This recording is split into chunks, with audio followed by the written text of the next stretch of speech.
എഴുപുന്ന എന്ന് പറഞ്ഞ സ്ഥലത്തെ ഭയങ്കര പ്രമാണിയാണ്. ഞങ്ങളുടെ ബിസിനസ് അത് തന്നെയല്ലേ. കാര്യം ഈ ചെമ്മീൻ കിട്ടും, അത് കൂടുതൽ ആൾക്കാർക്ക് തൊഴിലവസരങ്ങളൊക്കെ കിട്ടുന്ന ഒരു ബിസിനസ്സാണ്. എൻ്റെ മമ്മി മരിച്ച സമയത്ത് ഞാൻ അമ്മയ്ക്കായി എന്ന് പറഞ്ഞിട്ടൊരു പാട്ട് 4ാമത്തെ ദിവസമാണ്. അത് ഭയങ്കര ഹിറ്റായിരുന്നു ആ പാട്ട്. അത് സിനിമയിലല്ല, അല്ലാണ്ട് ഞാനൊന്ന് പാടിയിട്ടതാണ്. അപ്പോൾ അത് ഒരുപാട് എല്ലാവർക്കും ഇഷ്ടമായതിനേക്കാളും അമ്മയും മോനും തമ്മിലുള്ള ഒരു അറ്റാച്ച്മെൻ്റ് ആയിരുന്നു. അമ്മയെ എങ്ങനെ സ്നേഹിക്കാം, അല്ലെങ്കിൽ ഇതിന് ശേഷമല്ല സ്നേഹിക്കേണ്ടത്. അപ്പോൾ അത് ഭയങ്കരമായിട്ട് അഭിപ്രായം കാര്യങ്ങളെല്ലാം വന്നതാണ്.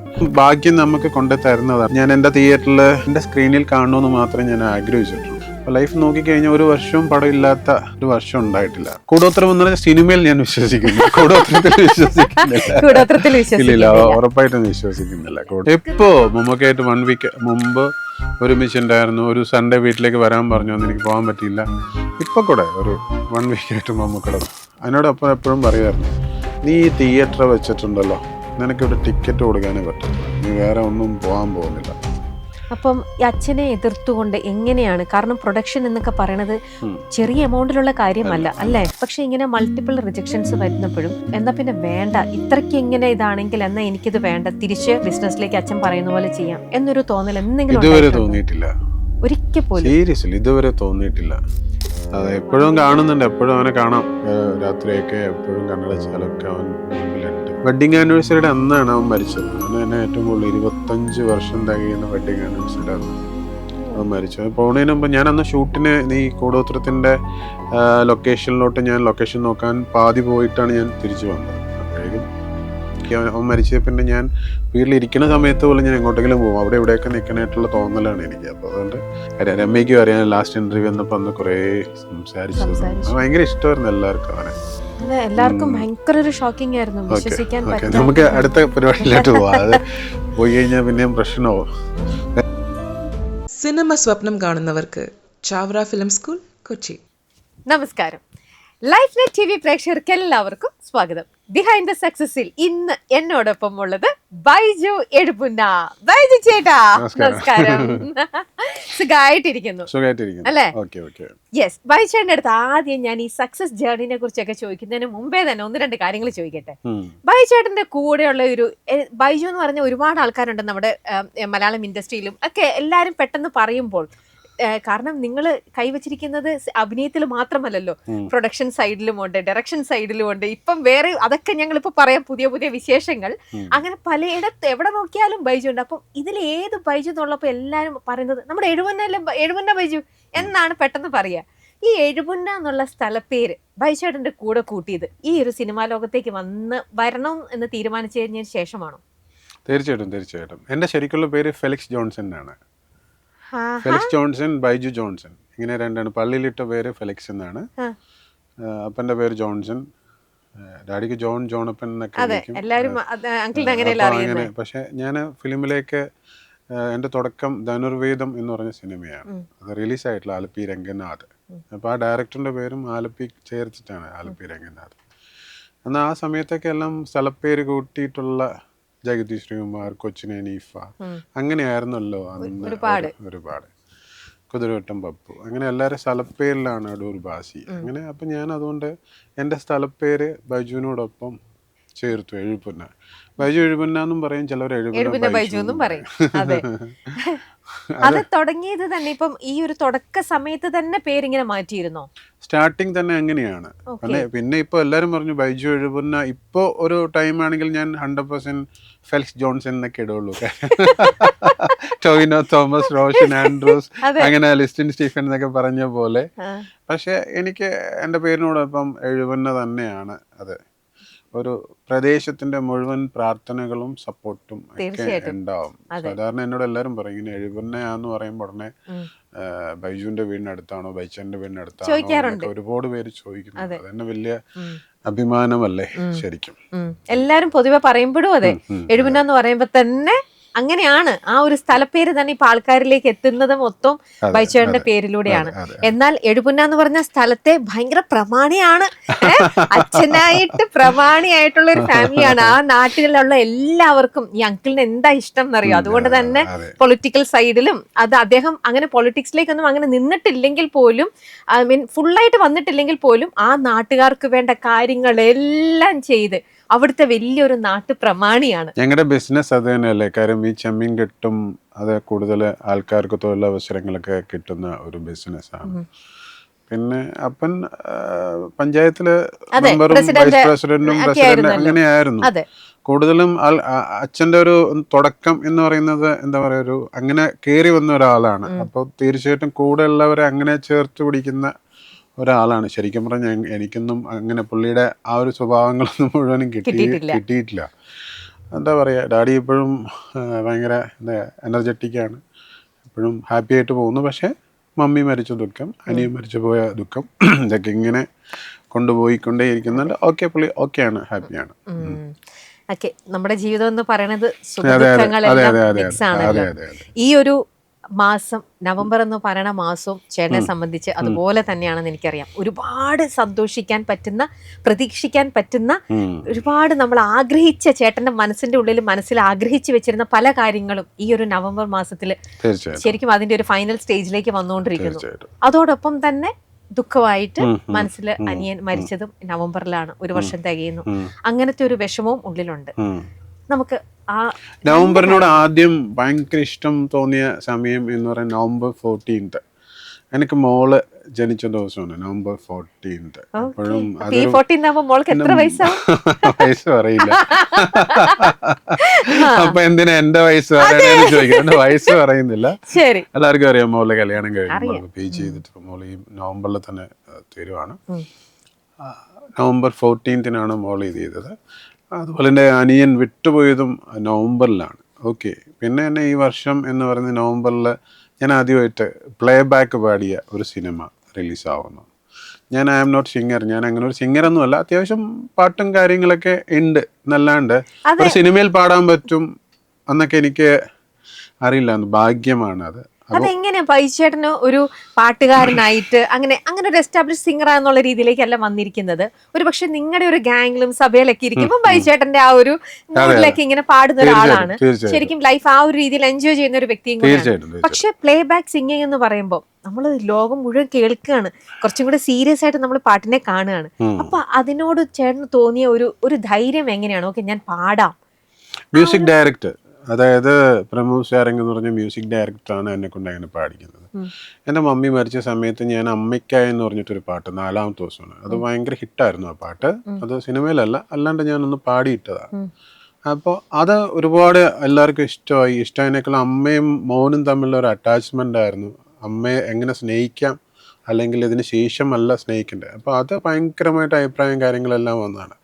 അങ്ങനെ വന്നപ്പോൾ ഞാൻ അത് അഭിനയിക്കാൻ പോയൊരു സിനിമയാണ് വയനാടൻ കഥ എന്ന് പറഞ്ഞ സിനിമയിൽ. അപ്പോൾ എൻ്റെ ഒരു ഇൻട്രോ തന്നെ ആ പാട്ടിലാണ്. വേറെ ആളാണ് പാടാൻ ചെന്നിരുന്നത്. ഞാൻ ഒരു സ്റ്റുഡിയോ ചെന്നു. അപ്പോൾ ഞാൻ ചോദിച്ചു, ഇതൊന്ന് കൊള്ളാലോ ഈ പരിപാടി, ഞാൻ ഒന്ന് പാടി നോക്കട്ടെ എന്ന് പറഞ്ഞിട്ട് ജസ്റ്റ് ഞാൻ പാടി. കുറച്ച് ടഫ് സോങ്ങാണ്, പക്ഷെ ഞാൻ തന്നെ പാടിയാണ് അഭിനയിക്കുന്നത്. അങ്ങനെ പാടി ഇതെല്ലാം കഴിഞ്ഞു. ഞാനപ്പോൾ പോന്നു, എനിക്കറിയില്ല ഇത്. അതിനുശേഷം പ്രമോദും ഡയറക്ടറും വിളിച്ചിട്ട് പറഞ്ഞു, ഇത് ബൈച്ചേട്ടൻ തന്നെയാണ് പാടാൻ പോകുന്നത്, ബൈച്ചേട്ടൻ ഒന്നുകൂടെ വന്നിട്ട് പാടണമെന്ന് പറഞ്ഞു. അങ്ങനെ ഞാൻ അറിയാതെ ഞാൻ പ്ലേ ബാക്ക് സിംഗറായി. പിന്നെ അതിനുശേഷം എൻ്റെ ക്ലൈമാക്സിൽ വേറൊരു പരിപാടിയുണ്ട്, അപ്പം അതും പാടണമെന്ന് പറഞ്ഞു. അതിപ്പോൾ ഞാനും ബാമയും കൂടെ ആ പാട്ട് പാടി, ആക്ട്രസ് ബാമ. അപ്പം 2 പാട്ട് ഒരു സിനിമയിൽ പാടാൻ അല്ല, നമ്മളെപ്പോഴും ഭാഗ്യം നമുക്ക് കൊണ്ടു തരുന്നതാണ്. ഞാൻ സിനിമയിൽ, ഞാൻ എൻ്റെ തിയേറ്ററിൽ ജസ്റ്റ് ഒരു ഷോട്ടിൽ എൻ്റെ സ്ക്രീനിൽ കാണണമെന്ന് മാത്രമേ ഞാൻ ആഗ്രഹിച്ചിട്ടുള്ളൂ. അപ്പോൾ ഇവിടത്തോളം എന്നെ ഇഷ്ടപ്പെടുന്ന പ്രേക്ഷകരും എൻ്റെ ഫാമിലിയും ദൈവത്തിൻ്റെ സപ്പോർട്ടും ഒക്കെ വെച്ചിട്ട് ഇപ്പോഴും ഇരിക്കാൻ പറ്റുന്നു എന്നുള്ളത് വലിയ ഭാഗ്യമായിട്ടാണ്. 37ാമത്തെ വർഷം പോയിക്കൊണ്ടിരിക്കുന്നുണ്ട്. 37 years ഇങ്ങനെ പോയിക്കൊണ്ടിരിക്കുക. അപ്പോൾ ലൈഫ് നോക്കിക്കഴിഞ്ഞാൽ ഒരു വർഷവും പടമില്ലാത്ത ഒരു വർഷം ഉണ്ടായിട്ടില്ല. പടങ്ങൾ ഇങ്ങനെ ഓരോ വർഷം ഇങ്ങനെ പോയിക്കൊണ്ടിരിക്കുന്നുണ്ട്. എത്രയോ ലെജൻസിനോടൊപ്പം അഭിനയിക്കാൻ പറ്റി എന്നുള്ള വലിയ നല്ല സിനിമകളുടെ അതെ.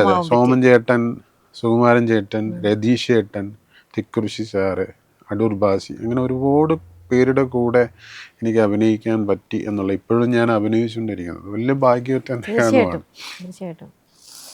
അങ്ങനെ നോക്കുമ്പോൾ എന്താ പറയുക, നേരത്തെ പറഞ്ഞ പോലെ സക്സസ് തന്നെയാണ് 100%. പിന്നെ ഞാൻ ഒരു സിനിമ ഇപ്പോൾ കഥകൾ വേറെ സിനിമകൾ എഴുതിയിട്ടുണ്ടെങ്കിലും വിസ്കി എന്ന് പറയുന്ന ജോജോ കുരിശിങ്കൽ ചെയ്യുന്ന പടം ഇപ്പോൾ ഷൂട്ട് തുടങ്ങി. രഞ്ജിത്താണ് അതിനകത്ത് ഹീറോ. അതിൻ്റെ ഷൂട്ട് പോയിക്കൊണ്ടിരിക്കുന്നുണ്ട്. റൈച്ചൽ എന്ന് പറഞ്ഞ പടം വരുന്നു. അത് ചേട്ടൻ അഭിനയിച്ച മൂവി, അത് ഞാനൊരു വില്ലൻ ചെയ്ത പരിപാടി. അത് ഇപ്പോൾ അതെല്ലാം നവംബറിലാണ് റിലീസോ?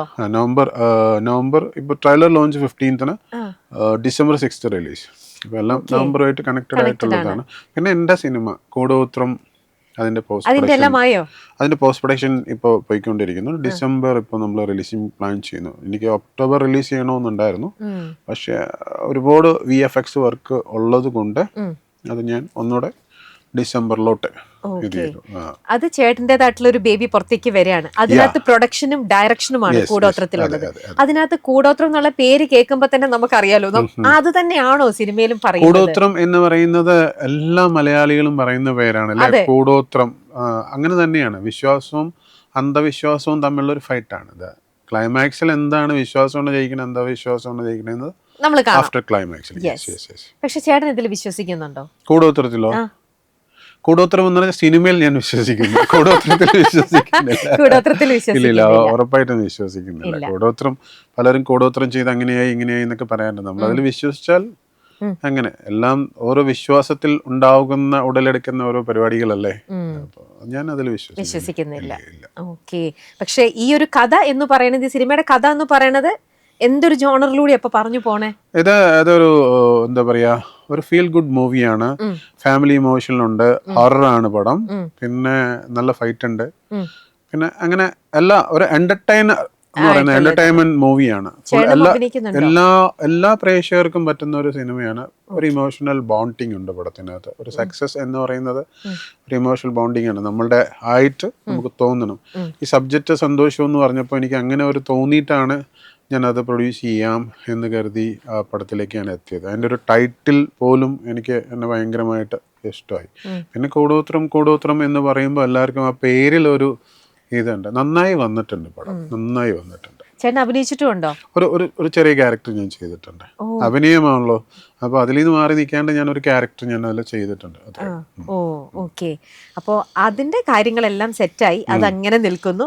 അതിന്റെ കൂടുതൽ വിശേഷങ്ങളൊക്കെ നമുക്ക് കൂടോത്രത്തിന്റെ പ്രൊമോഷൻ കാര്യങ്ങളൊക്കെ ഉണ്ടാവുമല്ലോ, അതിലൂടെ കൂടുതലാക്കിയിട്ട് നമുക്ക് അതിൽ സംസാരിക്കാം. പക്ഷെ ഇപ്പൊ ചേട്ടൻ ഞങ്ങൾ കണ്ടപ്പം അറിഞ്ഞതൊക്കെ ഇൻഡസ്ട്രിയിലേക്ക് മനസ്സിൽ ഒരുപാട് ആഗ്രഹിച്ചു വന്നൊരു വ്യക്തിയാണ്. സിനിമ എന്ന് പറയുന്ന ഒരു സംഭവം. പക്ഷെ സിനിമയിലേക്ക് എത്തിപ്പെടാനായിട്ട് ഈ പറയുന്ന പോലെ പ്രൊഡ്യൂസ് ചെയ്തിട്ടാണ് സിനിമയിലേക്ക് വന്നു. അതിനുശേഷം കുറെ നല്ല നല്ല പ്രൊജക്ടുകളിലൂടെ അഭിനയിച്ചു. മമ്മൂക്കയുടെ ഒക്കെ വലിയൊരു നല്ലൊരു കൂട്ടുകാരനെ പോലെ അദ്ദേഹത്തിനോട് ചേർത്ത് നിൽക്കുന്ന.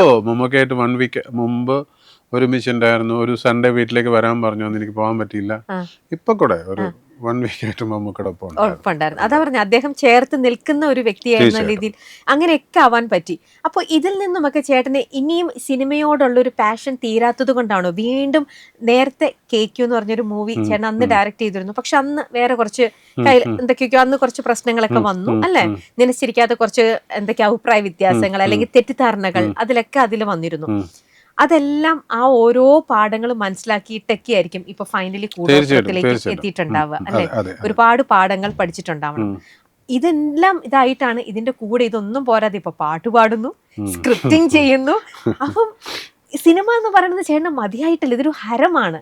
100% ഹരമാണ്. ഞാൻ സിനിമ എന്ന് പറഞ്ഞ സിനിമയിൽ എവിടെ ഞാൻ തുടങ്ങി അവിടെ നിന്ന് ഞാൻ വേറൊരു സ്ഥലത്തേക്ക് ഞാൻ ഡൈവേർട്ട് ചെയ്തിട്ടില്ല. ബിസിനസ് ആവട്ടെ എന്തോ ആവട്ടെ എല്ലാം ഇപ്പോൾ സിനിമ പ്രൊഡ്യൂസ് ചെയ്യുന്നത് തന്നെ. അല്ലാണ്ട് എനിക്ക് വേറെ പല ബിസിനസ്സും ചെയ്യായിരുന്നു. അപ്പൻ്റെ കൂടെ ബിസിനസ് ചെയ്യായിരുന്നു, റീനിയുടെ ഫാദറിൻ്റെ കൂടെ ബിസിനസ് ചെയ്യായിരുന്നു. പക്ഷെ ഞാൻ ഓൺലി സിനിമ തന്നെയാണ്. എന്തോ ആയിക്കോട്ടെ, എനിക്ക് അതിൻ്റെ ഇടയിൽ പൊളിറ്റിക്സ് ഇങ്ങനെ കുറേ ഓഫറുകളും കാര്യങ്ങളൊക്കെ കുറേ വർഷങ്ങളായിട്ട് വന്നുകൊണ്ടിരിക്കുന്നുണ്ട്. എൻ്റെ അടുത്ത് നിൽക്കണോ എന്നൊക്കെ പറഞ്ഞ് എല്ലാ പാർട്ടിയും അങ്ങനെ. അതിനൊന്നും ഞാൻ എന്താ വെച്ചാൽ ഇല്ലില്ല, ഞാനൊരു കലാകാരനാണ്, ഞാൻ കലയെ സ്നേഹിക്കുന്ന ആളാണ്. അത് വെച്ച് എന്നെ ആൾക്കാർ സ്നേഹിക്കുന്നതാണ്. അപ്പോൾ എല്ലാവർക്കും സ്വീകാര്യനാണെന്നുണ്ടെങ്കിൽ അങ്ങനെ സ്വതന്ത്രനായിട്ട് തന്നെ നിൽക്കണം. ശരിക്കും പറഞ്ഞു കഴിഞ്ഞാൽ എല്ലാവരും ഇഷ്ടം വാങ്ങണം, അവർക്ക് ഇഷ്ടത്തോടുകൂടി നമ്മൾ ചേർത്ത് പിടിക്കണം. ഞാൻ ചെയ്ത വില്ലൻ ക്യാരക്ടേഴ്സ് ആണെങ്കിൽ പോലും ഏതൊരു കുടുംബത്തിലും എന്നെ മാറ്റി നിർത്തിയിട്ടില്ല. ഒരു ഇഷ്ടത്തോട് കൂടെ തന്നെയാണ് അവർ ഇത്രയും വർഷങ്ങളായിട്ട് കൊണ്ടുപോയിക്കൊണ്ടിരിക്കുന്നത്. അപ്പോൾ ഇനിയും ഒരുപാട് ക്യാരക്ടേഴ്സ് ചെയ്യാനുണ്ട്. ഇപ്പോൾ ഇതൊന്നും ചെയ്തൊന്നും എൻ്റെ കൂടെ വന്ന എല്ലാ ആൾക്കാരും ടേക്ക് ഓഫ് ചെയ്ത് പോയിട്ടുണ്ട്. ഞാനപ്പോഴിങ്ങനെ പോയിക്കൊണ്ടിരിക്കുക. എല്ലാ ആൾക്കാരും എന്നോടൊപ്പം ചെറിയ റോൾ ചെയ്തവരും എന്നോട് അവസരം ചോദിച്ചു വന്നവരും ഒക്കെ വലിയ ഇതിലേക്ക് പോയിട്ടുണ്ട്. പക്ഷേ ഞാൻ ഓക്കെയാണ്, ഐ ആം ഹാപ്പിയാണ്, ഇങ്ങനെ പോയിക്കൊണ്ടേയിരിക്കുന്നുണ്ട്. പക്ഷേ ഒരു ടേക്ക് ഓഫ് ഉണ്ടാവും എന്ന് ഞാൻ വിശ്വസിക്കുന്നു. അത് ചിലപ്പോൾ കൂടോത്രത്തിലൂടെ ആവാം, അല്ലെങ്കിൽ വരാൻ പോകുന്ന ഇനി അടുത്ത പ്രോജക്റ്റുകളിലൂടെ. സിനിമ വിട്ട് വേറൊരു ബിസിനസ്സിലേക്ക് ഞാനില്ല. ഈ എഴുത്തും സ്ക്രിപ്റ്റിംഗ് ഒക്കെ എങ്ങനെയാ മനസ്സിലേക്ക് വന്നത്? നേരത്തെ മുതൽ ഞാൻ കഥ എഴുതുമായിരുന്നു. അപ്പോൾ കഥ എന്ന് പറയുന്ന സാധനം കുഞ്ഞു ചില പാട്ടുകൾ കേൾക്കുമ്പോൾ എനിക്ക് അതിൽ നിന്നൊരു കഥ ഉണ്ടാക്കാൻ പറ്റും, അല്ലെങ്കിൽ ഇങ്ങനെ ട്രാവൽ ചെയ്യുമ്പോൾ നമുക്ക് കഥകൾ ഉണ്ടാക്കാൻ പറ്റും. അതൊക്കെ നേരത്തെ കുഞ്ഞുനാൾ മുതലേ എഴുത്തും പരിപാടികളുണ്ട്. പക്ഷേ സിനിമ എന്ന് പറയുന്നിടത്ത് വന്നപ്പോൾ അങ്ങനെ ഒരു 3-4 സബ്ജക്റ്റുകൾ ഞാൻ ഉണ്ടാക്കി വെച്ചിട്ടുണ്ട്. അത് ഞാൻ 100% അത് സിനിമ ആക്കി തന്നെ ചെയ്യും. എങ്ങനെയാണ് ഞാൻ മറ്റുള്ളവരോട് ഞാനൊരു കഥ എഴുതിയാലും ഡിസ്കസ് ചെയ്യാറുണ്ട്. എങ്ങനെ മോൻ നന്നായിട്ട് കഥ എഴുതും. മോനിപ്പോൾ 4th ഇയർ MBBS പഠിക്കുന്നു. മോന് പോകുന്നതിന് മുമ്പ് ഒരു പടം ഡയറക്റ്റ് ചെയ്യണമെന്നുണ്ടായിരുന്നു. അതിപ്പോൾ സ്ക്രിപ്റ്റ് ചെയ്ത് വെച്ചിട്ടുണ്ട്. അങ്ങനെ കുറച്ച് പേരോട് സംസാരിച്ച് എല്ലാവർക്കും ഇഷ്ടമായതാണ്. അപ്പോൾ റീനിയാണ് പറഞ്ഞത് പഠിത്തം കഴിഞ്ഞിട്ട് മതി എന്നുള്ളത്. മോനും കൂടെ ഒരു സബ്ജക്റ്റ് ഉണ്ടാക്കിയിരുന്നു. അതും മോളും അത്യാവശ്യം എഴുതും. അപ്പോൾ അങ്ങനെ എഴുത്തു പരിപാടികളൊക്കെ ഉണ്ട്. അച്ഛന്റെ കഴിവാണ് മക്കൾക്ക് അത് എഴുത്തിൽ കിട്ടിയിരിക്കുന്നത്. എല്ലാം ദൈവമാണ് നമുക്ക് ഓരോരുത്തർക്കും ഓരോ കഴിവ് തരുന്നത്. ഞാൻ അങ്ങനെ വിശ്വസിക്കുന്നു. അപ്പോൾ ദൈവം ഓരോരുത്തർക്കും ഓരോ കഴിവ് തരുന്നുണ്ട്. അവൻ ഈ കഴിവ് കൊടുത്തേക്കാം, വേറെ കഴിവ് കൊടുത്തിട്ടൊന്നും കാര്യമില്ല എന്ന് മനസ്സിലാക്കിയിട്ടായിരിക്കും ചിലപ്പോൾ സിനിമയായിട്ട്. ഇപ്പോൾ ഞാനൊരു പാട്ടുകാരനല്ല, ദൈവം തീരുമാനിച്ചു അവൻ ഇതല്ലാണ്ട് വേറെ ഡൈവേർട്ട് ചെയ്ത് വിട്ടിട്ട് ഒരു കാര്യമില്ല, അവൻ ഇതിൽ തന്നെ നിൽക്കുള്ളൂ. അപ്പോൾ അവനെ പാടിക്കോട്ടെ, പാടാൻ പറ്റട്ടെ എന്ന് എഴുതാൻ പറ്റട്ടെ എന്ന് കരുതിയിട്ട് നമ്മളെ ചേർത്ത് പിടിച്ച് എഴുതുന്ന ഒരു അദൃശ്യ ശക്തി ഉണ്ടെന്ന് ഞാൻ വിശ്വസിക്കുന്നു. എഴുതുമ്പോൾ എപ്പോഴും ഒരേ ഒരു ജോണർ തന്നെയാണോ? നോ, ഞാൻ എഴുതിയിരിക്കുന്ന എല്ലാം ഡിഫറെന്റ് ആയിട്ടുള്ള പരിപാടികൾ തന്നെയാണ് എഴുതിക്കൊണ്ടിരിക്കുന്നത്. മകളുടെ കല്യാണം വന്ന സമയത്ത് എല്ലാ ചാനലിലും ഒരുപാട് ഇന്റർവ്യൂസും വിഷ്വൽസും ഒക്കെ വന്നു. എല്ലാം ഭയങ്കരമായിട്ടും ആൾക്കാർ അങ്ങ് ഇരുകൈയും നീട്ടി സ്വീകരിച്ചു. ഭയങ്കരമായിട്ടും എല്ലാവരും ശ്രദ്ധിക്കപ്പെട്ടു. എന്തൊക്കെയാണ് മക്കളുടെ വിശേഷങ്ങൾ? മോൻ ഇപ്പൊ MBBS പഠിക്കണമെന്ന് പറഞ്ഞു. മോൻ 4th ഇയർ പഠിക്കുന്നു. എവിടെയാ ചേട്ടാ? മോനിപ്പോ മണിപ്പാൽ മെഡിക്കൽ കോളേജിൽ പഠിക്കുന്നു. 4th ഇയർ ആയി. മോളിപ്പോ PG കഴിഞ്ഞിട്ട് ഇറങ്ങാൻ പോകുന്നു. മോള് ആലപ്പുഴയിലാണ് കല്യാണം കഴിച്ചിരിക്കുന്നത്. പഠിത്തം കഴിഞ്ഞിപ്പോ ഇറങ്ങാൻ പോകുന്നു. അപ്പോൾ കല്യാണം കഴിഞ്ഞ് വീണ്ടും പഠിത്തത്തിലോട് തന്നെയായിരുന്നു. അപ്പൊ അങ്ങനെ നിൽക്കുന്നു. പിന്നെ റീനി അങ്ങനെ വീട്ടുകാര്യങ്ങളും ചെടികളും ഒക്കെ നോക്കി നിങ്ങളെല്ലാരും മാനേജ് ചെയ്തോണ്ട് റീന ചേച്ചി സുഖമായിട്ടിരിക്കുന്നു അല്ലേ? ചേട്ടന് ഡോക്ടർ ആവണം എന്നുള്ളത് എന്താ പറയാ, ഒരു സമൂഹത്തില് സൊസൈറ്റിയില് ഒരു സ്റ്റേറ്റസ് സിംബൽ തന്നെയാണ്. എന്റെ മക്കൾ ഡോക്ടറാണ്, അല്ലെങ്കിൽ ഞാൻ ഡോക്ടറാണ്. അതെ, എനിക്കത് അറിയാവുന്ന ഒരു കാര്യമായതുകൊണ്ട് ഞാൻ നിങ്ങളുടെ അടുത്ത് പറയാണ്. അങ്ങനെ ചേട്ടന് പക്ഷെ അത് നേടാൻ സാധിച്ചില്ല.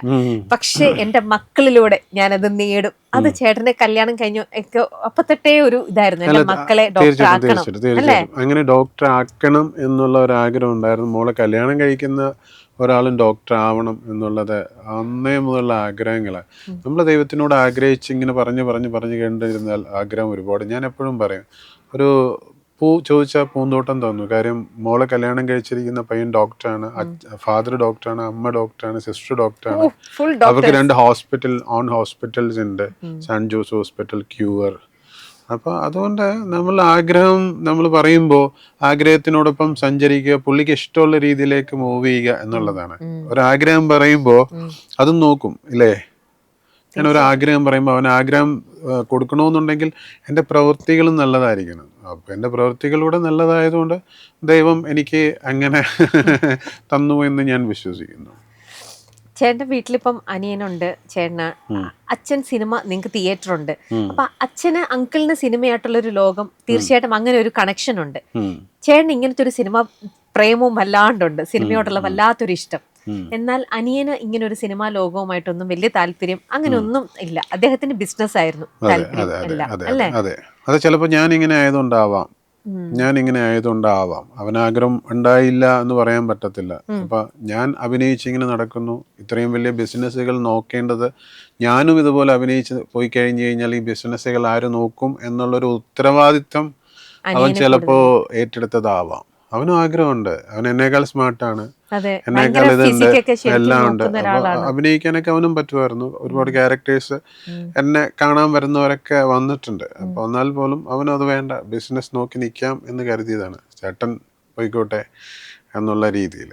അപ്പോൾ അതാണ്. അപ്പോൾ എന്താ പറയാ, ഇതിപ്പോ അത് ഭയങ്കര ഒരു അങ്ങനെ പറഞ്ഞു വന്നാൽ നമ്മൾ അതെ അതെ ഒരു ന്യൂസ് അതെ തന്നെയാണ് അതെ അതെ ശരിക്കും. നമുക്ക് എല്ലാവർക്കും അതൊരു ഭയങ്കര, കാരണം അദ്ദേഹം ഹെൽത്തിന്റെ കാര്യത്തിലൊക്കെ വളരെ അധികം ശ്രദ്ധിച്ചിരുന്നു. ഇപ്പൊ ചേട്ടനൊക്കെ പറയും ചേട്ടനെക്കാട്ടിലും അങ്കിള് ഭയങ്കര അധികം ഹെൽത്ത് നോക്കുന്ന ഒരാളാണ്. അച്ഛനാന്ന് അങ്കിള് പറഞ്ഞ, എന്നെ പോലെ അവന്റെ അടുത്തും പറഞ്ഞാൽ അത്രയല്ല, പക്ഷെ അനിയൻ വളരെയധികം ഹെൽത്ത് എല്ലാം നോക്കി എല്ലാം ഇതായിട്ടും അത് ഭയങ്കര ഒരു എപ്പോഴും കാണുന്നുണ്ട്. എപ്പോഴും അവനെ കാണാം രാത്രിയൊക്കെ. എപ്പോഴും കണ്ണടച്ചാലൊക്കെ അവൻ മുമ്പിലുണ്ട്. 1 വർഷമാകുന്നു. ഒരു വല്ലാത്തൊരു ഫീൽ ശരിക്കും. നമ്മുടെ കൂടെ നമ്മളെ എപ്പോഴും ഇതെന്താ വെച്ച് കഴിഞ്ഞാൽ, ഞാൻ ഈ സിനിമയും കാര്യങ്ങളൊക്കെ ആയിട്ട് നോക്കുമ്പോൾ എനിക്ക് അവനായിട്ടൊക്കെ ഒരു ചേർത്ത് പിടിക്കുന്ന പരിപാടികൾ കുറവായിരുന്നു. മനസ്സിലായില്ലേ? നമ്മൾ സിനിമ സിനിമ സിനിമ എന്ന് പറയുമ്പോൾ വളരെ കുറച്ച് സമയങ്ങളാണ് വീട്ടിൽ ഉണ്ടാവുക. അപ്പോൾ അവൻ തിയേറ്റർ ആണെങ്കിലും ചെമ്മീൻ കെട്ടുകളാണെങ്കിലും ഒക്കെ എല്ലാം ഫുൾ ഫുൾ ഫുൾ ഫുൾ അങ്ങനെയൊക്കെ തന്നെയായിരുന്നു. അപ്പോൾ നമ്മൾ ചേർത്ത് പിടിക്കുന്ന ഒരു സൗഹൃദത്തിലേക്ക് കല്യാണമൊക്കെ വന്നപ്പോൾ അങ്ങനെ ഒരു ബന്ധം കൂടുതൽ അടുപ്പമാണെന്ന് അങ്ങനെയല്ല. വീട്ടിൽ വലിയൊരു ചടങ്ങ് നടക്കാൻ പോകുമ്പോൾ അങ്ങനെയൊക്കെ ആയിരുന്നു. അങ്ങനെ അതിന് അവൻ്റെ വെഡ്ഡിങ് ആനിവേഴ്സറിയുടെ അന്നാണ് അവൻ മരിച്ചത്. അതാണ് എന്നെ ഏറ്റവും കൂടുതൽ 25 വർഷം തികയുന്ന വെഡ്ഡിങ് ആനിവേഴ്സറിയുടെ അന്ന് അവൻ മരിച്ചു. പോകുന്നതിന് മുമ്പ് ഞാൻ അന്ന് ഷൂട്ടിന് ഈ കൂടോത്രത്തിൻ്റെ ലൊക്കേഷനിലോട്ട് ഞാൻ ലൊക്കേഷൻ നോക്കാൻ പാതി പോയിട്ടാണ് ഞാൻ തിരിച്ചു വന്നത്. അപ്പോഴേക്കും ആള് പോയി. അപ്പോൾ അതൊക്കെ എന്താ പറയുക, അതൊക്കെ ദൈവത്തിന് ഇഷ്ടമുണ്ടാവുന്ന ആൾക്കാരെ പെട്ടെന്ന് പെട്ടെന്ന് എങ്ങനെയൊക്കെ കൊണ്ടുപോകും. അപ്പോൾ നമ്മൾക്ക് അവർക്ക് വേണ്ടി പ്രാർത്ഥിക്കുക എന്നല്ലാണ്ട് വേറെ ഒന്നും ചെയ്യാൻ പറ്റത്തില്ല അല്ലേ? അത് വിടാം. അങ്ങനെ അറിയാം. അവിടെ ഇൻ്റർവ്യൂ ഒക്കെ എല്ലാം ഇതായിപ്പോവും. രമ്യയ്ക്കും അറിയാൻ ലാസ്റ്റ് ഇൻ്റർവ്യൂ വന്നപ്പോൾ അന്ന് കുറേ സംസാരിച്ചതും ഭയങ്കര ഇഷ്ടമായിരുന്നു എല്ലാവർക്കും അവനെ. അപ്പം അങ്ങനെ ഭയങ്കര ഫ്രണ്ട്ലി ആയിരുന്നു. ചേട്ടൻ ഭയങ്കര ഷോക്കിംഗ് ആയിരുന്നു ആ ഒരു ന്യൂസ്. ശരിക്കും ആർക്കും വിശ്വസിക്കാൻ പറ്റിയില്ല. ഓരോരുത്തരെ ഞാൻ ആ ഹോസ്പിറ്റലിൽ വന്നിട്ട് അവൻ കിടക്കുമ്പോൾ അവൻ്റെ ഈ കൂട്ടുകാരും അവരും ഇവരൊക്കെ കാണിച്ചു കൂട്ടിയ ഒരു ഇത് ഞാൻ കണ്ടിട്ടില്ല. ഒരു ഭ്രാന്താവസ്ഥയായിരുന്നു എല്ലാവർക്കും. സാധാരണ പലരും വന്നിട്ട് ഈ കരച്ചിൽ മാത്രമല്ല, കണ്ടിട്ട് ഭ്രാന്ത് പിടിച്ച അവസ്ഥയിൽ പുറത്തോട്ട് പോകുന്നു, അങ്ങനെ ചെയ്യുന്നു ഇങ്ങനെ ചെയ്യുന്നു, എന്തൊക്കെയോ കിടന്ന് കാണിച്ചുകൊണ്ടിരിക്കുമായിരുന്നു ആൾക്കാരെല്ലാം. ആർക്കും ഒരു അത്രയും പെട്ടെന്നേ അതെ, എല്ലാവർക്കും ഭയങ്കര ഒരു ഷോക്കിംഗ് ആയിരുന്നു. വിശ്വസിക്കാൻ പറ്റില്ല. നമുക്ക് അടുത്ത പരിപാടിയിലോട്ട് പോവാം. അത് പോയി കഴിഞ്ഞാൽ പിന്നെയും പ്രശ്നമാവും. വേറെ എന്തൊക്കെയാണ് രമ്യയുടെ വിശേഷങ്ങൾ പറ. രമ്യയുടെ വിശേഷങ്ങൾ പറയും. എന്റെ വിശേഷങ്ങൾ എന്താ ചേട്ടാ?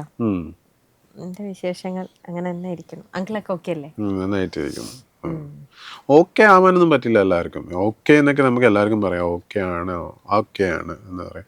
അതിനേക്കാൾക്കുള്ള സിമിയാണ്. സിമിയുടെ ഒരു ഇതാണ് സിമി. പിള്ളേര് കുഴപ്പമില്ല. പിള്ളേരും അവന് ഷോണ് അവൻ കാര്യങ്ങളൊക്കെ നന്നായിട്ട് അവന് നോക്കുന്നുണ്ട്.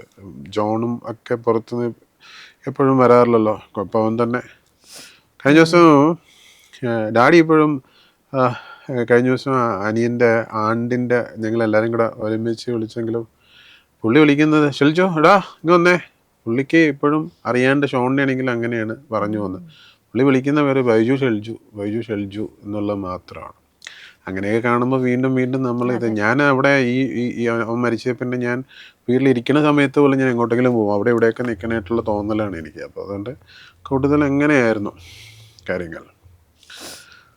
നമുക്കിനി പുതിയ മാറ്റത്തിലോട്ട് സംസാരിക്കാം. തീർച്ചയായിട്ടും ഫാമിലി ആയിട്ട് അറിയാവുന്നതുകൊണ്ട് അതങ്ങ് സംസാരിച്ചു പോയി. ഓക്കെ, നമുക്ക് ബിഹൈൻഡ് ദ സക്സസിലേക്ക് വരാം. ബിഹൈൻഡ് ദ സക്സസിൽ ചേട്ടന് ഈ പറയണ പോലെ അച്ഛൻ ഒരു നാട്ടിലെല്ലാവരും അറിയപ്പെടുന്ന, വളരെ എന്താ പറയുക, സൊസൈറ്റിയിൽ എല്ലാവരും റെസ്പെക്റ്റ് ചെയ്യുന്ന, എന്നാൽ നല്ല ബിസിനസ് പരമായിട്ട് സക്സസ്ഫുൾ ആയി നിൽക്കുന്ന ഒരു ഫാമിലിയിൽ ഒരു പയ്യൻ. ആ പയ്യന് അച്ഛൻ്റെ പാത മൂത്ത മകൻ എന്നുള്ള രീതിയിൽ അച്ഛൻ്റെ പാതയിലൂടെ മുന്നോട്ട് പോകാവുന്നതാണ്. യൂഷ്വലി അങ്ങനെയാണല്ലോ, പ്രത്യേകിച്ചും ഒരു ഫാമിലിയിൽ അങ്ങനെയാണ് കാണുന്നത്. അതിൽ നിന്നും ആ ഒരു തിയേറ്ററുകളിൽ, ചേട്ടൻ്റെ സ്വന്തം തിയേറ്ററുകളിൽ പടം കളിക്കുന്നത് കണ്ടിട്ടാണോ, എവിടെ നിന്നാണ് എനിക്കും ഇതുപോലൊരു ബിഗ് സ്ക്രീനിലേക്ക് വരണം എന്നോ, അങ്ങനൊരു അഭിനയ മോഹം, ആ ഒരു ബിസിനസ്സിലേക്ക് ഇറങ്ങേണ്ട ഒരു പയ്യന് എവിടെ നിന്നാണ്, ഏത് സിനിമയാണ്, ഏത് ക്യാരക്ടറാണ് അവിടെ നിന്ന് ആ ഒരു തീരുമാനത്തിലേക്ക്? തീർച്ചയായിട്ടും ഞാൻ രേഖ തിയേറ്റർ എന്ന് പറയുന്ന തിയേറ്റർ വന്നതുകൊണ്ട് തന്നെയാണ് ഞാൻ ഒരു ആക്ടർ എന്നുള്ള ഇതിലേക്ക് പോയത്. അതുകൊണ്ട് തന്നെയാണല്ലേ? തീർച്ചയായിട്ടും. ഞാൻ സ്കൂളിൽ പഠിക്കുന്ന സമയത്ത് ഞാൻ നാടകങ്ങൾ, അങ്ങനെ ഏകാംഗ നാടകം, ഇങ്ങനത്തെ പരിപാടികളൊക്കെ ഉണ്ടായിരുന്നു.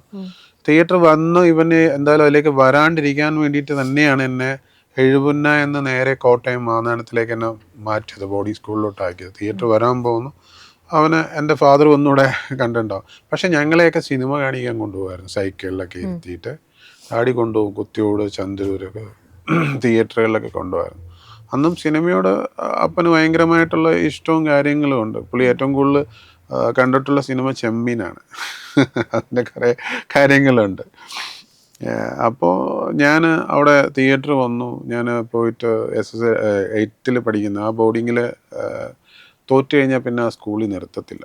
അങ്ങനെയാണ്. രണ്ടാമത് എഴുതി പരിപാടികളൊന്നുമില്ല, തോറ്റു.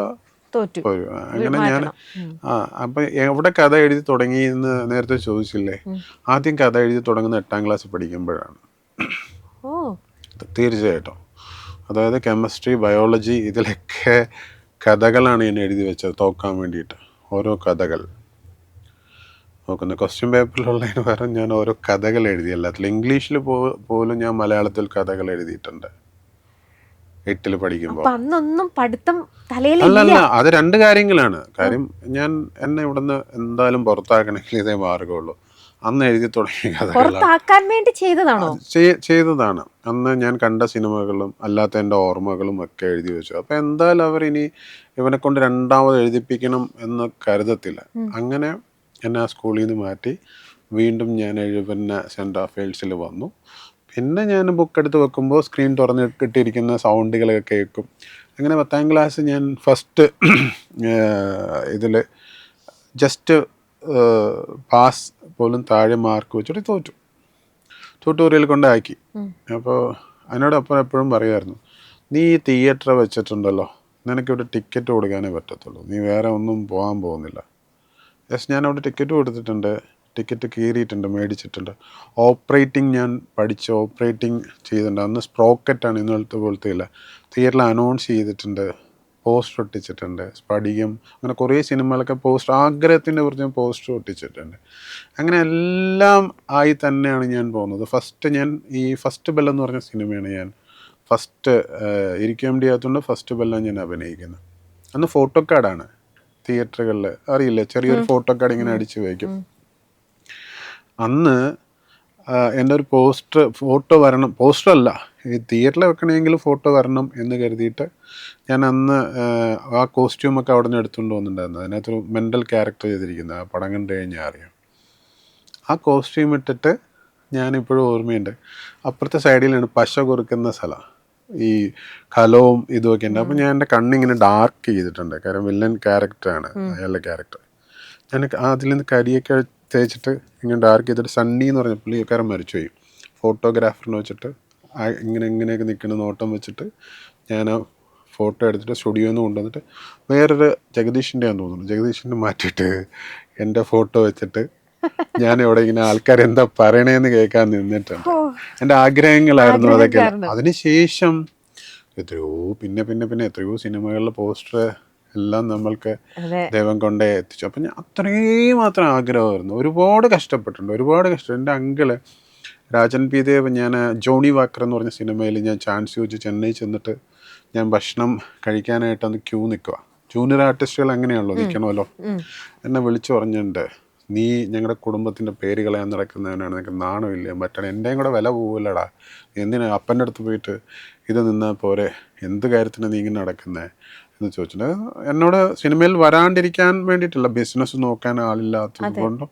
എന്നിട്ട് പോലും ഞാൻ നിന്ന് ഇവിടത്തോളം എത്തി. ഏകദേശം 300+ സിനിമ 5 ഭാഷയിൽ അഭിനയിക്കാൻ ഭാഗ്യമുണ്ടായി. എല്ലാം മലയാളം, തമിഴ്, തെലുങ്ക്, കന്നഡ, ഹിന്ദി എല്ലാത്തിലും അഭിനയിക്കാൻ ഭാഗ്യമുണ്ടായി.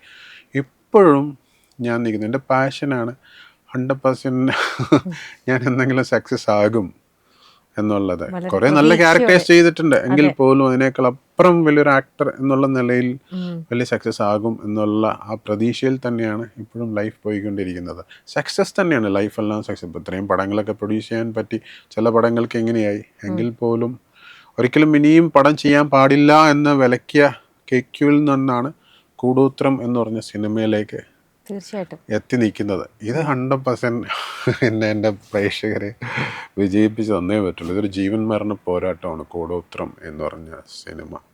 ഇനി ഒരു അടുത്തൊരു സിനിമയിലേക്ക് പോകാൻ പറ്റില്ല. അതെൻ്റെ ഒരു വിജയം എന്ന് പറഞ്ഞത് അത്രയും പ്രയറിലാണ് ഇരിക്കുന്നത്. അത്രയും ഹാർഡ് വർക്ക് ചെയ്തിട്ടുണ്ട് ഈ സിനിമയ്ക്ക് വേണ്ടിയിട്ട്. ബാക്കിയുള്ള ദൈവവും പ്രേക്ഷകരുമാണ്. സക്സസ് ആക്കും എന്നുള്ളത് തന്നെയാണ് എൻ്റെ അത്രയും പ്രതീക്ഷയോടെയാണ് അത് ചെയ്തിരിക്കുന്നത്. yes. ഈ KQവിൽ നിന്നും ചേട്ടൻ പഠിച്ച പാഠങ്ങൾ എന്തൊക്കെയായിരുന്നു? KQ ഒരു നല്ല സിനിമയായിരുന്നു. As A first debut direction എന്നുള്ള സിനിമയിൽ വെച്ചും പ്രൊഡ്യൂസർ ചെയ്ത സിനിമയിൽ വെച്ചും നല്ല സിനിമയായിരുന്നു. അന്ന് കണ്ടന്റ് അല്ല ഹീറോ. ഇന്ന് പ്രേക്ഷകർ കണ്ടന്റിനെ ഭയങ്കരമായിട്ട്, ആർട്ടിസ്റ്റ് എന്ന് പറയുന്ന സാധനം സൂപ്പർ സ്റ്റാറുകൾ വേണമെന്നില്ല, നല്ല കണ്ടന്റ് ഉണ്ടെന്നുണ്ടെങ്കിൽ സിനിമ തിയേറ്ററിലേക്ക് ആൾ വരുന്ന ഒരു ഇതിലേക്ക് എത്തി. അപ്പോൾ അതൊരു കണ്ടന്റ് വെച്ച് കാണുന്ന ഒരു ടൈം ഇപ്പം അങ്ങനെയായി. അപ്പോൾ എനിക്ക് കൂടുതൽ കോൺഫിഡൻസ്. അന്ന് അതുണ്ടായിരുന്നില്ല. ഓൺലി സൂപ്പർ സ്റ്റാറുകൾ മാത്രം അല്ലെങ്കിൽ അങ്ങനെ നിൽക്കുന്ന ഒരു സമയമായിരുന്നു.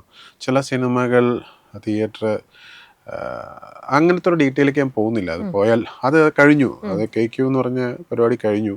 അത് വലിയ നഷ്ടവും മാനസികമായിട്ട് ഒരുപാട് പ്രശ്നങ്ങളൊക്കെ ഉണ്ടായ സിനിമ. നല്ല സിനിമയായിരുന്നു. അതിൻ്റെ ടെക്നീഷ്യൻസ് നല്ലായിരുന്നു, ഒരുപാട് ആർട്ടിസ്റ്റ് ഉണ്ടായിരുന്നു, നല്ല പാട്ടുകളുണ്ടായിരുന്നു. പക്ഷേ അത് ഒരുപാട് പേര് റിലീസ് ചെയ്യുന്നൊക്കെ പറഞ്ഞു. ഞാൻ പറഞ്ഞു അത് സ്റ്റോപ്പ് ചെയ്തു, ഞാൻ അത് ഇത് ചെയ്തു. ഇനി അത് റിലീസും പരിപാടികളും ഒന്നുമില്ല എന്നുള്ള രീതിയിൽ അങ്ങനെ അങ്ങ് മാറ്റി അങ്ങ് വെച്ചു.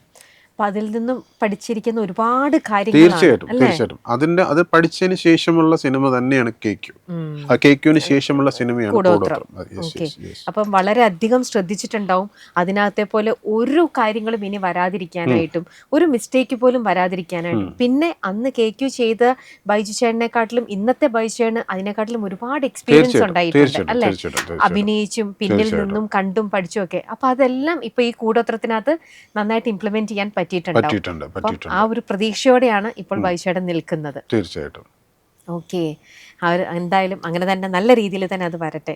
ഈ ചെറുപ്പകാലത്ത് ചേട്ടൻ പറഞ്ഞു ഇങ്ങനെയൊക്കെ പോകുമ്പോഴും വീട്ടിൽ അച്ഛന് തീരെ എതിർപ്പായിരുന്നു. അപ്പോൾ തുടങ്ങുന്ന സമയത്ത് ഇങ്ങനെ സിനിമയിലേക്ക് അച്ഛൻ എനിക്ക് പോകണം എന്ന് പറഞ്ഞപ്പോൾ അതൊരു പെട്ടെന്നൊരു യെസ് ആയിട്ട് വിട്ടിരുന്നു? യെസ് ആയിട്ട് വിട്ടിട്ടില്ല, നോ എന്ന് തന്നെയായിരുന്നു. ഇപ്പോഴും അങ്ങനെ പുള്ളിക്കാരന് അത് താല്പര്യം ഇപ്പോഴും ഇല്ല. പ്രൊഡ്യൂസ് ചെയ്യുന്നതിൽ ഒട്ടും താല്പര്യമില്ല. ഞാൻ ഫസ്റ്റ് സുന്ദരപുരുഷൻ എന്ന് പറഞ്ഞ സിനിമയാണ് ഫസ്റ്റ് സുരേഷ് ഗോപിനെ വെച്ച് പ്രൊഡ്യൂസ് ചെയ്യുന്നത്. അതിനുശേഷം പടങ്ങളൊക്കെ പ്രൊഡ്യൂസ് ചെയ്തെങ്കിലും പ്രൊഡ്യൂസിങ് വേണ്ട എന്നുള്ളത് തന്നെയായിരുന്നു പറഞ്ഞിരുന്നത് വെച്ചത്. പിന്നെ അഭിനയം ഇപ്പം പുള്ളിക്കാരൻ തന്നെ മനസ്സിലായി, ഇനി ഇവനോട് പറഞ്ഞിട്ടൊന്നും കാര്യമില്ല.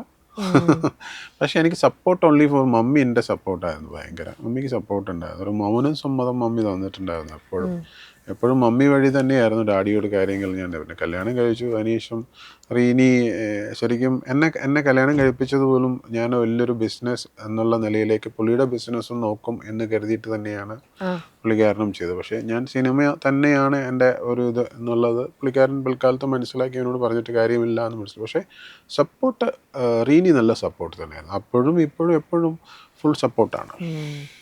അപ്പം ഈ അച്ഛനെ എതിർത്തുകൊണ്ട് എങ്ങനെയാണ്? കാരണം പ്രൊഡക്ഷൻ എന്നൊക്കെ പറയണത് ചെറിയ എമൗണ്ടിലുള്ള കാര്യമല്ല അല്ലേ? ചെറിയ ലക്ഷങ്ങളിൽ പോലും നിൽക്കുന്ന ഒരു എമൗണ്ട്, ബിഗ് എമൗണ്ട്. അപ്പം ഒരു നമ്മുടെ വീട്ടിൽ അച്ഛൻ അത്രയും സ്ട്രോങ് ആയിട്ട് നിൽക്കുകയാണ്. നിങ്ങൾ അച്ഛനും മക്കളും തമ്മിലുള്ള ബന്ധവും അത്രയും സ്ട്രോങ് ആണ്. അപ്പം അച്ഛനെ എതിർത്തുകൊണ്ട് എങ്ങനെയാണ് ഇത്രയും ഒരു ബിഗ് ബഡ്ജറ്റ് ഒരു സംഭവം ചെയ്യാൻ? അതും ഒരു തവണയല്ല, പല തവണകൾ. എവിടുന്നാണ്, എങ്ങനെയാണ് ഒരു ധൈര്യം വന്നത്? ധൈര്യം എന്ന് പറഞ്ഞത് അച്ഛനെ എതിർത്തു കൊണ്ടാണെന്ന് പറയുന്നതിൽ കാര്യമില്ല. അച്ഛനെ ഞാൻ അങ്ങനെ സമ്മതിപ്പിച്ചു. അങ്ങനെ ഒരു എതിർപ്പ് പരിപാടികളായിട്ട് പുള്ളി എൻ്റെ അടുത്ത് സ്ട്രോങ് ആയിട്ട് നീ ചെയ്യണ്ട എന്നുള്ള ഒരു പരിപാടി നമ്മൾ അങ്ങനെ പറഞ്ഞു കഴിഞ്ഞാൽ നമ്മൾ ചെയ്യത്തില്ലല്ലോ. പുള്ളിക്കാരൻ സുന്ദരപുരുഷനൊക്കെ പ്രൊഡ്യൂസ് ചെയ്ത സമയത്തും പുള്ളിക്കാരൻ ആദ്യം കുറച്ച് എതിർപ്പാണെങ്കിലും പടം കാണാനും പുള്ളിയുടെ സുഹൃത്തുക്കളുമായിട്ടൊക്കെ തിയേറ്ററിൽ വരാനും ഒക്കെ എല്ലാം നോക്കി. KQവും പുള്ളിക്കാരൻ നല്ല സപ്പോർട്ടായിരുന്നു. നമ്മുടെ എജി തരകൻ എന്ന് പറഞ്ഞ മനോരമയുടെ റിലേറ്റീവ്സ് ഉണ്ട് പുള്ളിക്കാരൻ്റെ മക്കളെ. അങ്ങനെ ആ സമയത്ത് സാറ്റലൈറ്റും കാര്യങ്ങളിലൊക്കെ പുള്ളിക്കാരൻ പോയി സംസാരിക്കുകയും ഇതൊക്കെ ചെയ്തതാണ്. കൂടോത്രം എന്ന് പറയുന്ന എന്നെ കുറേ എൻ്റെ ഫ്രണ്ട് സർക്കിളും അവരൊക്കെ എന്നെ ഒരുപാട് സപ്പോർട്ട് ചെയ്തിട്ടുണ്ട്, ഞാൻ നേരത്തെ പറഞ്ഞ പോലെ. അപ്പം അങ്ങനെ ചെയ്തു വന്നിരിക്കുന്ന ഒരു സിനിമയാണ് കൂടോത്രം. കൂടോത്രത്തിൽ അങ്ങനെ ഈ പറഞ്ഞ പോലെ അങ്ങനെ നോ എന്ന് പറയാൻ പറ്റുന്ന ഒരു ടൈമിലായിരുന്നില്ല. കാര്യം കൂടോത്രം തുടങ്ങിയ സമയം കുറച്ച് കഴിഞ്ഞപ്പോഴൊക്കെ തന്നെയാണ് അനുജൻ്റെ അതിൻ്റെ പ്രീ പ്രൊഡക്ഷൻ പോയിക്കൊണ്ടിരിക്കുന്ന സമയത്ത് തന്നെയാണ് അനുജൻ്റെ വേർപാട്. അപ്പോൾ പുള്ളിക്കാരൻ അങ്ങനത്തെ ഒരു ഇതിലേക്ക് പോയി. ഇതിനകത്തേക്ക് വലിയ ശ്രദ്ധ കൊടുത്തിട്ടില്ല എന്നുള്ളതാണ് സത്യം. അപ്പോൾ അവനും എതിർപ്പും കാര്യങ്ങളൊന്നും ഉണ്ടായില്ല. ഞാൻ ഈ പറഞ്ഞ പോലെ നമ്മൾ എത്രയോ സിനിമകൾ ചെയ്താലും ഒരു സിനിമ അടിക്കും എന്നുള്ളൊരു പ്രതീക്ഷ എപ്പോഴും ഉണ്ട്. ഇപ്പോൾ എല്ലാവർക്കും ഉള്ളതല്ലേ നമ്മൾ.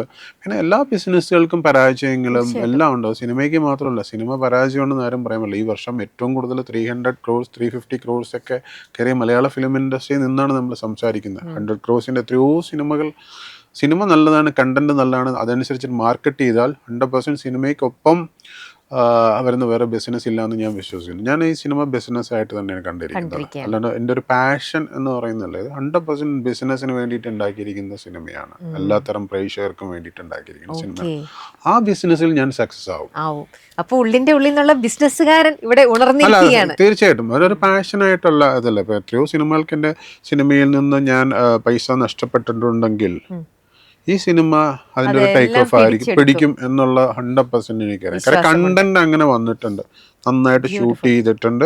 ഇനി അതിനെ മാർക്കറ്റ് ചെയ്യുക എന്നുള്ളതാണ് ഇമ്പോർട്ടൻറ്റ്. എങ്ങനെ ഫ്ലോപ്പ് ആവുന്നു എന്ന് പറഞ്ഞാൽ വലിയ സിനിമകൾ ചെയ്യും, പ്രേക്ഷകർ അറിയപ്പെടാണ്ട് പോകുന്ന സിനിമകൾ തിയേറ്ററിലേക്ക് ആൾ വരാൻ. ഇത് നമ്മൾ OTTയിലും സാറ്റലൈറ്റൊക്കെ കൊടുത്തു കഴിയുമ്പോൾ ഇതിങ്ങനെ ഒരു സിനിമയായിരുന്നല്ലോ. എപ്പോഴും തിയേറ്ററിൽ ആൾ വരാത്ത സിനിമകൾ സാറ്റലൈറ്റ് ആണെങ്കിലും OTT ആണെങ്കിലും പേരിനുള്ള എന്തെങ്കിലും കൊടുത്തിട്ടായിരിക്കും എടുക്കുന്നത്, അല്ലെങ്കിൽ പേപ്പർ വ്യൂവും കാര്യങ്ങളൊക്കെ ആയിരിക്കും. നന്നായിട്ട് തിയേറ്ററിൽ ഓടുന്ന പടങ്ങൾ നല്ല റേറ്റിന് അവർ വാങ്ങിക്കൊണ്ട് പോകും, ഇല്ലേ? എന്ന് പറഞ്ഞ പോലെ ഞാനിത് ബിസിനസ്സായിട്ട് മാക്സിമം കൂടോത്രം എന്ന് പറയുന്ന വേൾഡ് വൈഡ് കിടക്കുന്ന മലയാളികൾക്ക് ഇങ്ങനെ ബൈജു എഴുപുന്ന സംവിധാനം ചെയ്ത ഒരു പടം ഇറങ്ങുന്നുണ്ട്, കൂടോത്രം. അതിൻ്റെ റിവ്യൂസ് എല്ലാം കണ്ട് നല്ലതാണെങ്കിൽ ഉറപ്പായിട്ടും തിയേറ്ററിൽ ആൾ വരും. നല്ലതാണെന്നുള്ള വിശ്വാസം എനിക്കുണ്ട്. അപ്പം അവർ കൊള്ളാലോ, പടം കൊള്ളാലോ, ബൈജുവിൻ്റെ പടമല്ലേ, ഒന്ന് കണ്ടേക്കാം, ഈ ഒരു തോന്നൽ മാത്രം മതി, പടം വിജയിക്കും. തീർച്ചയായിട്ടും അങ്ങനെ തന്നെ ആവട്ടെ. ഈ ഒരു തുടക്ക സമയത്ത് വീട്ടിലും ഇങ്ങനെ ഒരു എതിർപ്പ് തന്നെ വെച്ചിട്ട്, പക്ഷെ ഇഷ്ടം കൊണ്ട് സിനിമയിലേക്ക് കയറി കഴിഞ്ഞ് കഴിഞ്ഞപ്പോഴും ചേട്ടന് ആ ഒരു റൂട്ട് അത്രയും പെട്ടെന്ന് അങ്ങനെ ഈസി ആയിരുന്നില്ല. ഒരുപാട് റിജക്ഷൻസ് അല്ലേ? തീർച്ചയായിട്ടും. അത് അവിടെ നിന്നെല്ലാം ആദ്യമേയൊക്കെ പലപ്പോഴും ചേട്ടൻ അഭിനയിക്കാനായിട്ട് എത്തിയാലും അവിടെ നിന്നൊക്കെ തള്ളി മാറ്റി, അങ്ങനെ ഒരു അനുഭവം ഉണ്ടായിട്ടുണ്ട്? ഉറപ്പായിട്ടും ഉണ്ടായിട്ടുണ്ട്. ഒരുപാട് അനുഭവങ്ങൾ അങ്ങനെ ഉണ്ടായിട്ടുണ്ട്. നമ്മളെ ബാക്കിലേക്ക് വലിക്കുന്ന ഒരുപാട് കാര്യങ്ങൾ ഉണ്ടായിട്ടുണ്ട്. അതിപ്പോൾ ഇന്നതില്ല. ഇന്ന് ഈസിയാണ്. അഭിനയം എന്ന് പറഞ്ഞാൽ അഭിനയത്തിലേക്കുള്ള വരവ് കുറച്ചുകൂടെ ഈസിയാണ്. അന്നത്തെ പഴയ ടൈപ്പ് ഓഫ് ഒരു ചാൻസ് ചോദിച്ച് നടക്കലും ബുദ്ധിമുട്ടുകളും അങ്ങനെയും ഒന്നുമില്ല. ഇപ്പോൾ ഈസിയാണ്. ഇപ്പോൾ ഒരു കുറച്ചുകൂടെ ഈസിയാണ്. അങ്ങനെ കുറേ അനുഭവങ്ങളാണ്. അങ്ങനെ പറയാൻ തുടങ്ങിയാൽ കുറേ അനുഭവങ്ങൾ നമ്മളിങ്ങനെ അങ്ങനെ പറഞ്ഞുകൊണ്ടേ ഇരിക്കേണ്ടി വരും. പക്ഷെ അങ്ങനെ സുഖമായ രീതി ആയിരുന്നില്ല. ഞാൻ അങ്ങനെ തന്നെ പറയാം, സുഖമായ രീതിയിലല്ലായിരുന്നു. ഞാൻ ചാൻസ് ചോദിച്ചു വന്നു. പിന്നെ കുറേ വർഷങ്ങൾ ടൈപ്പായി ഈ ഇവന് ഇന്ന ക്യാരക്ടർ മതി എന്നുള്ള അതിൽ നിന്നൊക്കെ ഇപ്പോഴാണ് ഒരു കൂടി വന്ന ഒരു 10 വർഷമൊക്കെ ഉണ്ടാവുള്ളൂ ക്യാരക്ടർ റോളിലോട്ടൊക്കെ ഒരു കയറി വന്നത്. സ്ഥിരം അടിയടി ഗുണ്ട, വില്ലൻ, സായി, അങ്ങനത്തെ ഒക്കെ പരിപാടിയായിരുന്നു. ഇപ്പോഴാണ് അതിൽ നിന്നൊക്കെ മാറി കഥാപാത്രങ്ങൾ നല്ല കഥാപാത്രങ്ങൾ ചെയ്യാൻ പറ്റുന്നത്. പക്ഷെ ഇങ്ങനെ മൾട്ടിപ്പിൾ റിജക്ഷൻസ് വരുന്നപ്പോഴും ഒരു തവണ പോലും എന്നാ പിന്നെ വേണ്ട, ഇത്രയ്ക്ക് ഇങ്ങനെ ഇതാണെങ്കിൽ എന്നാ എനിക്കിത് വേണ്ട, തിരിച്ച് മറ്റേ സൈഡ് എത്രയും നല്ല രീതിയിൽ നിൽക്കണം, മോസ്റ്റ് വെൽക്കമിങ് ആയിട്ട് അച്ഛനും ബിസിനസ്സും നിൽക്കുന്നുണ്ട്. അപ്പൊ ഒരിക്കൽ പോലും ചേട്ടന് എന്നാ പിന്നെ വേണ്ട, വിട്ടേക്കാം, തിരിച്ച് ബിസിനസ്സിലേക്ക് അച്ഛൻ പറയുന്ന പോലെ ചെയ്യാം എന്നൊരു തോന്നൽ എന്തെങ്കിലും ഇതുവരെ തോന്നിയിട്ടില്ല? ഒരിക്കൽ പോലും? സീരിയസ്ലി ഇതുവരെ തോന്നിയിട്ടില്ല. അപ്പൊ ഇത്ര അധികം റിജക്ഷൻസ് വന്നപ്പോഴും എന്താണ് ചേട്ടന്റെ ഉള്ളിന്റെ ഉള്ളിൽ നിന്ന്? അതെന്റെ കോൺഫിഡൻസ് ആണ്, ഇതെന്റെ കോൺഫിഡൻസ് ആണ്. എന്നെങ്കിലും ഞാൻ പറയുന്നില്ലേ, ഞാൻ ഇപ്പോൾ ദൈവം ആരോഗ്യവും ദീർഘായുസ്സും എല്ലാം നൽകുകയാണെന്നുണ്ടെങ്കിൽ തീർച്ചയായിട്ടും നമുക്ക് വെയിറ്റ് ചെയ്യുന്നതിന് കുഴപ്പമില്ല, ഇല്ലേ? ആ വെയിറ്റിംഗ് തന്നെയായിരുന്നു. വെയിറ്റിംഗ് എന്ന് പറഞ്ഞാൽ എനിക്ക് പടമില്ലാണ്ടിരുന്ന സമയമില്ല. ഞാൻ ഇത് വിട്ട്, സിനിമ വിട്ട് എനിക്ക് വേറെ ഒരു ബിസിനസ്സോ അല്ലെങ്കിൽ വേറെ ഒരു ഇതും ഇല്ലയെന്ന് തന്നെ ഞാൻ 100% ഞാൻ ഉറപ്പിച്ച് വിശ്വസിച്ചു. ആ തീരുമാനത്തിന് പുറകിലോട്ട് പോയിട്ടില്ല. അതുകൊണ്ട് തന്നെയാണ് സിനിമ എന്ന് പറയുന്നത് എന്നെ കൈവിടാണ്ട് നിൽക്കുന്നതെന്ന് എനിക്ക് തോന്നുന്നു. കടൽ പോലെയാണ്, അല്ലേ? നമ്മളെ കൊണ്ടുവരും, പിന്നെ കൊണ്ടുവന്ന് അടിക്കുന്ന ഒരു അടി വലുതായിരിക്കും, വലിയ തിരമാലകൾ എന്ന് പറഞ്ഞ് തന്നെ അന്ന് നിൽക്കുന്നത്. ആ ഒരു കോൺഫിഡൻസ് എനിക്ക് ഇപ്പോഴും ഉണ്ട്. സിനിമ എന്ന് പറഞ്ഞാൽ ഞാൻ എനിക്ക് നഷ്ടങ്ങളുണ്ടായിട്ടുണ്ട്, ഒരുപാട് നഷ്ടങ്ങളുണ്ട്, സാമ്പത്തികപരമായിട്ടൊക്കെ ഒരുപാട് നഷ്ടങ്ങളുണ്ടായിട്ട് എല്ലാം തിരിച്ചു പിടിക്കും സിനിമയിൽ നിന്ന് തന്നെ. ഈ ഒരു സമയത്തൊക്കെ ആരാ ചേട്ടൻ്റെ കൂടെ വളരെ സ്ട്രോങ് ആയിട്ട് നിന്നത്? ഒരു സുഹൃത്താണോ, അതോ റീന ചേച്ചിയായിരുന്നോ, അതോ സിബ്ലിംഗ് ആയിരുന്നു? ആരായിരുന്നു ഇത്രയും ഈ ഓരോ മനസ്സ് ഇത്രയും ഡൗൺ ആവുന്ന സമയത്ത് കൂടെ നീ ധൈര്യമായിട്ട് ഇരിക്കെ, ഗോ ഫോർവേഡ്, ആ ഒരു മനസ്സിന് ധൈര്യം തന്നത്? ജീസസ് തന്നെ ഞാൻ പറയും. ആണ് പൂർണ്ണ വിശ്വാസം. 100%. ജീസസ്. ആ ഒരു വിശ്വാസത്തിൽ മുറുകെ പിടിച്ചു മുന്നോട്ടുള്ള യാത്രയിൽ തളരാതെ മുന്നോട്ട് പോയിക്കൊണ്ടിരിക്കും. തീർച്ചയായിട്ടും. സിനിമ സ്വപ്നം കാണുന്നവർക്ക് ചാവറ ഫിലിം സ്കൂൾ, കൊച്ചി.